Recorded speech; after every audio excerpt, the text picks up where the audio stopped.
Following the fall of Troy, Aeneas guided a band of refugees in search of a new land, where a prophecy would be fulfilled that he and his descendants would find a second Troy, which would eclipse its predecessor in glory and splendor. They arrived on the coast of Thrace, and as soon as they stepped ashore, he decided to build an altar to them and to collect offerings and present them to the gods as a sacrifice.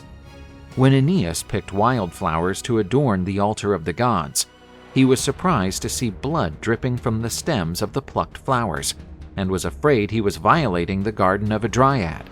But the truth was even sadder. The spirit of Polydorus appeared before him, a young Trojan prince who lived in Thrace until he had been captured by Ajax of Salamis and taken to Troy, where he was stoned outside the Trojan gates.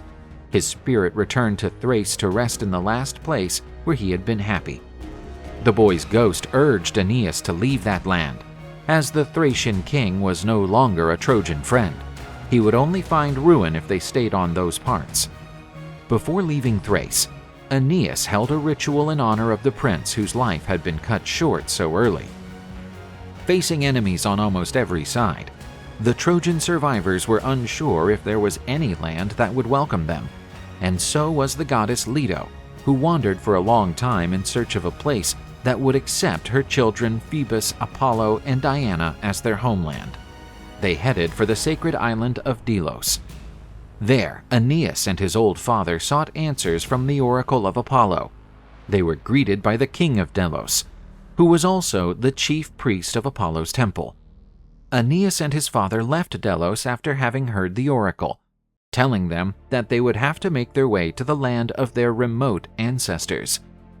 Anchises pointed out that they would have to go to the island of Crete, as it was from there that their ancestors had set out to found the city of Troy.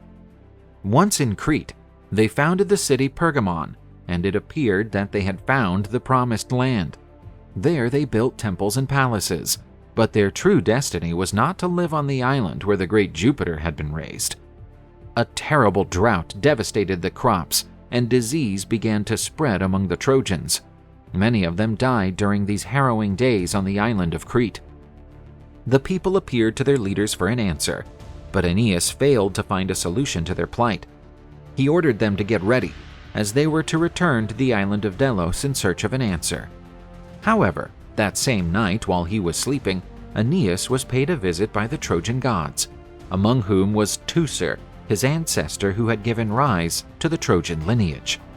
The visitors told Aeneas that they were not welcome in Jupiter's sacred lands, as the great god knew that his wife Juno loathed the Trojans with all her heart, and that such hatred would bring misfortune to all the peoples who lived in Crete.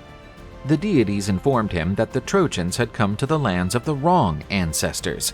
Hesperia was where they would find their home. It was from there that the glorious Dardanus, one of the founding fathers of Troy, had set out. The next day, Aeneas instructed everyone to get ready, as he had been visited by the gods and they would change their course. Aeneas was to lead his fleet towards the lands of ancient Hesperia, now known as Italy.